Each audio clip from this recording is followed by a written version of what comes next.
ವಿದ್ಯಾರ್ಥಿಗಳಿಗೆ ಸ್ವಾಗತ. ಈಗ ನೋಡಿ, SSLC ಮಾದರಿ ಪ್ರಶ್ನೆ 1ರ ಉತ್ತರಗಳನ್ನು ನೋಡೋಣ. ನೋಡಿ, ಮೊದಲಿಗೆ ವರ್ಗೀಯ ವ್ಯಂಜನದ ಪಂಚಮಾಕ್ಷರಗಳಿವು, ಅನುನಾಸಿಕಗಳು. ಮಾತಂತು ಪದವು ಈ ಸಂಧಿಗೆ ಸೇರಿದೆ. ಯಾವ ಸಂಧಿ? ಲೋಪಸಂಧಿ. ಒಂದು ಪೂರ್ಣ ಕ್ರಿಯಾಪದದೊಂದಿಗೆ ಸ್ವತಂತ್ರವಾಗಿರುವ ವಾಕ್ಯ ಸಾಮಾನ್ಯ ವಾಕ್ಯ. ಕ್ರಿಯಾಪದದ ಮೂಲರೂಪ ಧಾತು. ಲೋಕದೊಳ್ ಎಂಬ ಪದದಲ್ಲಿರುವ ವಿಭಕ್ತಿ ಸಪ್ತಮಿ ವಿಭಕ್ತಿ.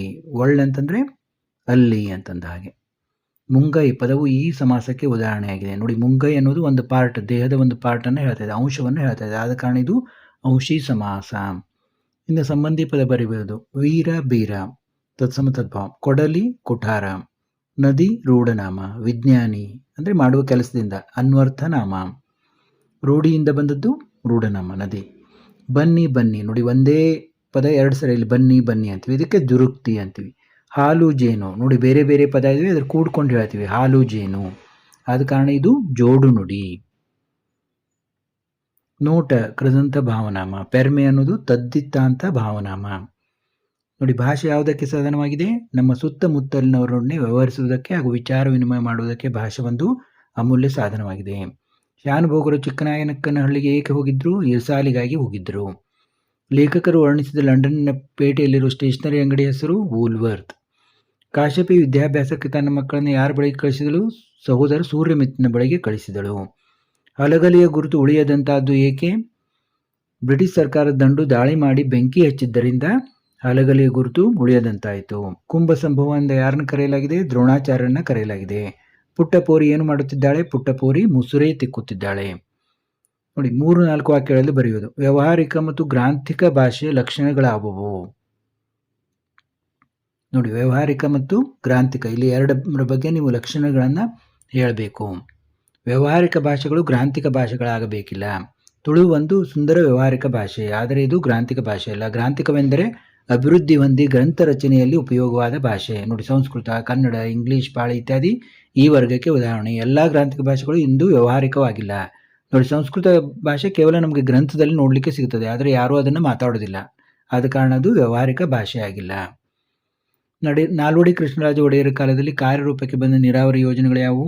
1900ರಲ್ಲಿ ಶಿವನ ಸಮುದ್ರದ ಬಳಿಯ ಕಾವೇರಿ ನದಿಯಿಂದ ಜಲವಿದ್ಯುತ್ ಉತ್ಪಾದನೆ ಕೇಂದ್ರ. 1907ರಲ್ಲಿ ಮಾರಿ ಕಣಿವೆಯಲ್ಲಿ ವಾಣಿ ವಿಲಾಸ್ ಸಾಗರ. ಆಮೇಲೆ 1911ರಲ್ಲಿ ಕೃಷ್ಣರಾಜ ಸಾಗರ ಅಣೆಕಟ್ಟು. ಇವೆಲ್ಲ ನಾಲ್ವಡಿ ಕೃಷ್ಣರಾಜ ಒಡೆಯರ ಕಾಲದಲ್ಲಿ ಬಂದಂಥ ನೀರಾವರಿ ಯೋಜನೆಗಳು. ಇನ್ನು ಲಂಡನ್ನ ಹೆಣ್ಣು ಮಕ್ಕಳು ಯಾವ ಯಾವ ಕೆಲಸದಲ್ಲಿ ನಿಯುಕ್ತರಾಗಿದ್ದಾರೆ? ನೋಡಿ, ಎಲ್ಲ ಅಂಗಡಿಗಳಲ್ಲಿ, ಉಪಹಾರ ಗೃಹಗಳಲ್ಲಿ, ದೊಡ್ಡ ಅಂಗಡಿಗೆ ಹೋದರೂ ಕೂಡ ಟೈಪಿಸ್ಟ್ ಕಾರ್ಕುನ ಅವರೇ ಇರ್ತಾರೆ. ಸಿನಿಮಾ ಗೃಹದಲ್ಲಿ ಮತ್ತು ಕಾಲೇಜಿನಲ್ಲಿ ಎಲ್ಲ ಕಡೆಯೂ ಅವರೇ ಇದು ಮಾಡ್ತಾರೆ ಅಂತ. ಸೂರ್ಯಮಿತ್ರನ ಮಾವನೆಂದು ತಿಳಿದಾಗ ವಾಯುಭೂತಿ ಪ್ರತಿಕ್ರಿಯೆ ಏನಿತ್ತು? ಮೇನ್ ಏನು ತಿಳ್ಕೊಂಡಿದ್ದ ಅಂದರೆ 7-8 ವರ್ಷ ನಮ್ಮನ್ನು ಶತ್ರುಗಳಂತೆ ನಡೆಸಿಕೊಂಡ. ಅಂದರೆ ಯಾವುದೇ ಒಳ್ಳೆಯ ಊಟ ಕೊಡಲಿಲ್ಲ. ಆಳುಗಳಿಗೂ ಸಹ ಒಳ್ಳೆಯ ಊಟ ಕೊಡ್ತಿದ್ದ, ಆದರೆ ನಮಗೆ ಯಾವುದೇ ಒಳ್ಳೆಯ ಊಟ ಆತ ಕೊಡಲಿಲ್ಲ ಅನ್ನೋದನ್ನು ಈ ಉತ್ತರದಲ್ಲಿದೆ, ನೀವು ನೋಡಬೇಕು. ಉತ್ತರ ಪೂರ್ತಿ ಓದ್ತಾ ಹೋದರೆ ತುಂಬ ದೊಡ್ಡದಾಗ್ತದೆ. ಆದ ಕಾರಣ ಮೇನ್ ಪಾಯಿಂಟ್ ಹೇಳ್ತೀನಿ ನಾನು. ಹೊಸಗಾಲದ ಹಸು ಮಕ್ಕಳನ್ನು ಹಕ್ಕಿ ಹೇಗೆ ಹರಿಸಿದೆ? ನೋಡಿ, ಮೇಲಕ್ಕೆ ಹಾರುತ್ತಾ ಈ ಹೊಸಗಾಲದ ಹಸು ಮಕ್ಕಳಿಗೆ ಹೊಸ ಚೇತನವನ್ನು ನೀಡುತ್ತಾ ಉತ್ತಮ ಭವಿಷ್ಯಕ್ಕಾಗಿ ಹರಸಿದೆ. ನಿಮಗೆ ಉತ್ತಮ ಭವಿಷ್ಯ ಸಿಗಲಿ ಅಂತ ಅದು ಹಕ್ಕಿ ಹರಿಸ್ತದೆ. ಹಲಗಲಿಗೆ ದಂಡು ಬರಲಿಕ್ಕೆ ಏನು ಕಾರಣ? ನೋಡಿ, ತಮ್ಮಲ್ಲಿರುವ ಆಯುಧಗಳನ್ನು ಕೊಡಲು ಒಪ್ಪದೆ ದಂಗೆ ಎದ್ದರು. ಈ ದಂಗೆಯನ್ನು ಹತ್ತಿಕ್ಕಲು ಬಂದ ಕಾರ್ಕೂನ್ನ ಕಪಾಳಕ್ಕೆ ಹೊಡೆದು ಸಿಪಾಯಿಗಳನ್ನು ಹೊಡೆದುರುಳಿಸಿದರು. ಇದರಿಂದ ಕೋಪಗೊಂಡ ಕುಂಪಣಿ ಸರ್ಕಾರದ ಅಧಿಕಾರಿಗಳು ಹಲಗಲಿಯ ಬೇಡರ ದಂಗೆಯನ್ನು ಬಗ್ಗಿ ಬಡಿಯಲು ದಂಡನ್ನು ಕರೆಸಿದರು. ಭಗತ್ ಸಿಂಗನ ತಾಯಿ ಕಣ್ಣುಗಳಿಂದ ನೀರು ಧಾರಾಕಾರವಾಗಿ ಏಕೆ ಬಂತು ಅಂತಂದರೆ, ಆತ ಸಂಜೆ ಆದ್ಕೊಳ್ಳಿ ಮನೆಗೆ ಬರ್ತಿದ್ದ, ಆದರೆ ಮನೆಗೆ ಬಂದಿರಲಿಲ್ಲ. ಕತ್ತಲಾದರೂ ಮನೆಗೆ ಬರದೇ ಇದ್ದರಿಂದ ಆತಂಕಗೊಂಡಿದ್ದ ಆತನ ತಾಯಿಗೆ ಅವನ ಮಗ ಬಂದದ್ದು ನೋಡಿ ಸಂತೋಷವಾಯಿತು. ಇದರಿಂದ ಆಕೆಯ ಕಣ್ಣುಗಳಿಂದ ನೀರು ಧಾರಾಕಾರವಾಗಿ ಹರಿಯಿತು. ವಿವೇಕಾನಂದರ ದೃಷ್ಟಿಯಲ್ಲಿ ದೇಶದ ಪ್ರಗತಿ ಹೇಗೆ ಸ್ಥಿರವಾಗುವುದು ಅಂದರೆ ನಾವು ಸಂಸ್ಕೃತಿಯನ್ನು ತಿಳ್ಕೋಬೇಕಂತ ಮತ್ತೊಂದು ಅವಶ್ಯಕತೆ ಇದೆ. ಅಂದರೆ ಏನು ಅದು? ಸಂಸ್ಕೃತಿ. ನಾವು ಅವರಿಗೆ ಸಂಸ್ಕೃತಿಯನ್ನು ಕೊಡುವ ತನಕ ಅವರ ಪ್ರಗತಿ ಸ್ಥಿರವಾಗಲಾರದು. ಯಾವಾಗ ನಾವು ಮಕ್ಕಳಿಗೆ ಸಂಸ್ಕೃತಿಯನ್ನು ಕೊಡ್ತೀವಲ್ಲ, ಆವಾಗ ದೇಶದ ಪ್ರಗತಿ ಸ್ಥಿರವಾಗ್ತದೆ. ಅಂದರೆ ಸಂಸ್ಕೃತಿ ಮಾತ್ರ ಆಘಾತವನ್ನು ಸಹಿಸಬಲ್ಲದು. ಕೇವಲ ಜ್ಞಾನ ರಸಿಕದನ್ನು ಎದುರಿಸುವ ಶಕ್ತಿ ಇಲ್ಲ. ಸಂಸ್ಕೃತಿ ರಕ್ತದಲ್ಲಿ ಹರಿಯಬೇಕು, ಆಗ ಮಾತ್ರ ದೇಶದ ಪ್ರಗತಿ ಸ್ಥಿರವಾಗುವುದು ಎಂಬುದು ವಿವೇಕಾನಂದರ ದೃಷ್ಟಿಯಾಗಿದೆ. ಭಗವಂತನಲ್ಲಿ ಶರಣಾಗುವ ಭಾವ ಅಕ್ಕ ಮಹಾದೇವಿ ವಚನದಲ್ಲಿ ಹೇಗೆ ವ್ಯಕ್ತಗೊಂಡಿದೆ? ನೋಡಿ, ನನ್ನ ಹೀನತೆ ತಿಳಿಸಿ ಕೊಂದರೂ ನಾನು ನಿನ್ನಲ್ಲಿ ಶರಣಾಗುವುದನ್ನು ಬಿಡುವುದಿಲ್ಲ ಎಂದು ಭಗವಂತನಲ್ಲಿ ಶರಣಾಗುವ ಭಾವ ಅಕ್ಕ ಮಹಾದೇವ ವಚನದಲ್ಲಿ ವ್ಯಕ್ತವಾಗಿದೆ. ಪೈಗಳ ತಮ್ಮನ ನೂಲು ಮದುವೆ ಸಿದ್ಧತೆ ಹೇಗೆ ನಡೆಯುತ್ತಿತ್ತು?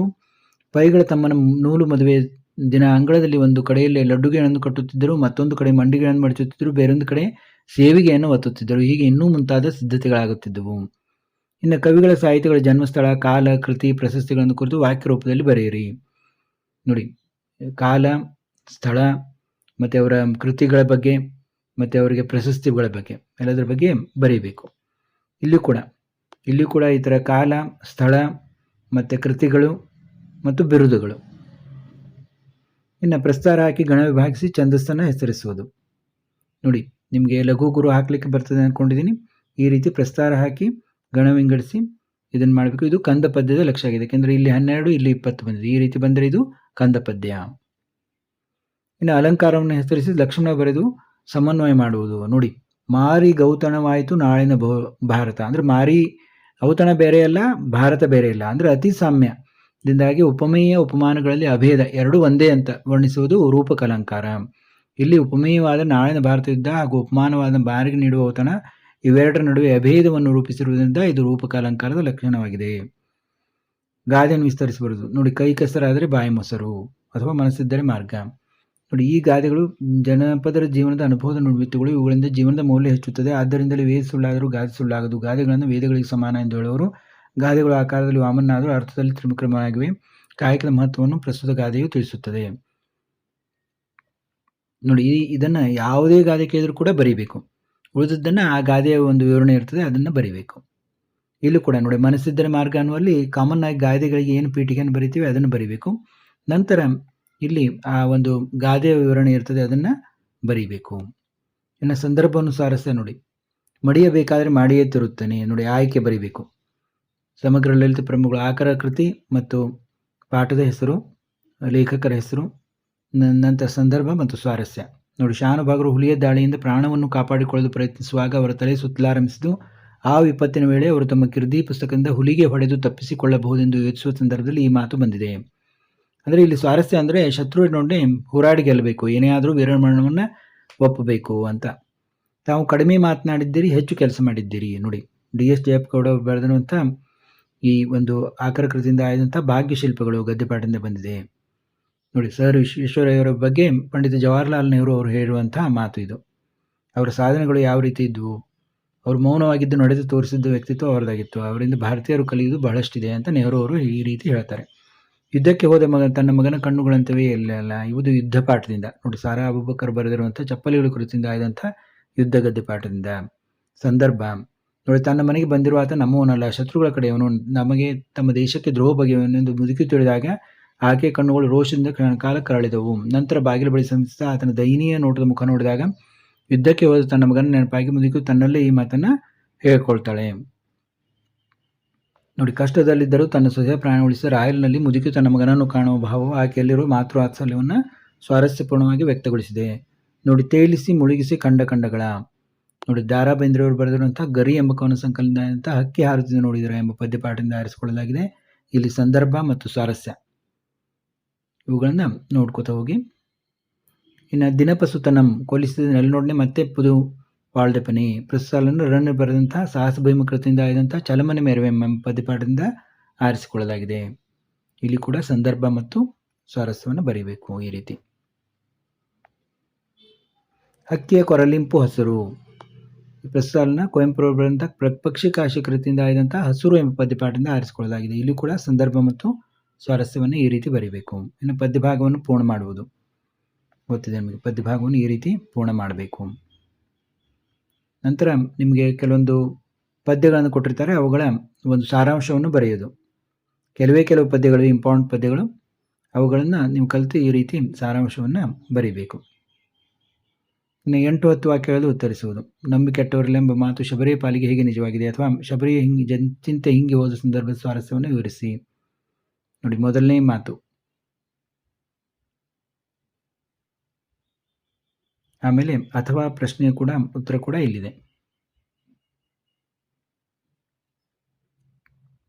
ಲವನ ಯಜ್ಞಾಂಶವನ್ನು ಕಟ್ಟಲು ಕಾರಣವೇನು, ಅಥವಾ ಲವನಲ್ಲಿದ್ದ ಕ್ಷಾತ್ರಗುಣ ವೀರಲವ ಪದ್ಯದಲ್ಲಿ ವ್ಯಕ್ತಗೊಂಡಿರುವುದು ನಿಮ್ಮ ಮಾತುಗಳಲ್ಲಿ ಬರೆಯಿರಿ.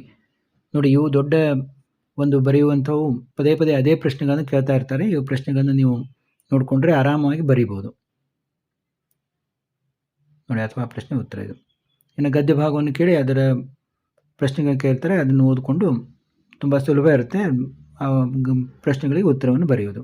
ಇನ್ನು ಪತ್ರ ಲೇಖನ ಕೇಳಿದ್ದಾರೆ ನೋಡಿ. ಶಿಕ್ಷಣ ಸಚಿವರಿಗೆ ಪತ್ರ, ಗ್ರಾಮದಲ್ಲಿ ಸರ್ಕಾರಿ ಪದವಿ ಪೂರ್ವ ಕಾಲೇಜು ಆರಂಭಿಸುವಂತೆ, ಮತ್ತು ಇನ್ನೊಂದು ಪಾಲಕರ ಸಭೆಗೆ ಆಹ್ವಾನಿಸಿ ಶಿವಮೊಗ್ಗದಲ್ಲಿ ವಾಸವಾಗಿರುವ ಶಾರದಾಂಬ ಹೆಸರನ್ನು ತಾಯಿಗೆ ಪತ್ರ ನೋಡಿ. ಪಾಲಕರ ಸಭೆಗೆ ಆಹ್ವಾನಿಸಿ ತಾಯಿಗೆ ಪತ್ರ, ಇನ್ನೊಂದು ಪದವಿ ಪೂರ್ವ ಕಾಲೇಜು ಆರಂಭಿಸುವಂತೆ ಶಿಕ್ಷಣ ಸಚಿವರಿಗೆ ಪತ್ರ ನೋಡಿ.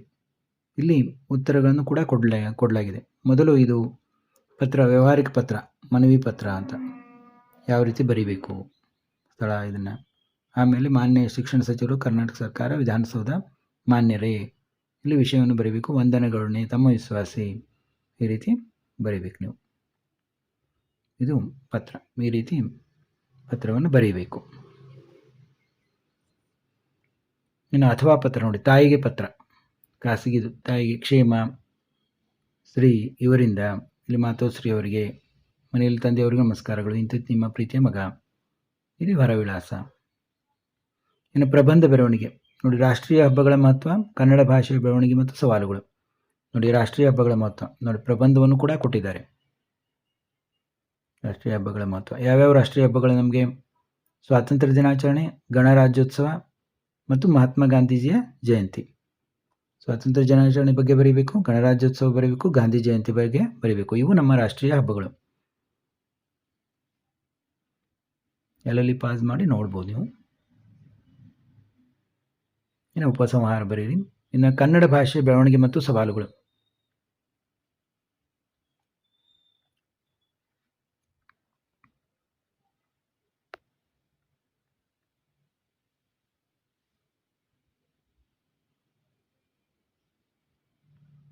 ಪೀಠಿಕೆ, ಉಪಸಂಹಾರ ಎಲ್ಲ ಬರೀಬೇಕು. ಇಲ್ಲಿಗೆ ಪತ್ರಿಕೆ ಒಂದನ್ನು ನೋಡಿದೆವು. ಇದೇ ರೀತಿ ಉಳಿದ ಎಲ್ಲ ವಿಷಯಗಳ ಪತ್ರಿಕೆಗಳನ್ನು ನೋಡೋಣ.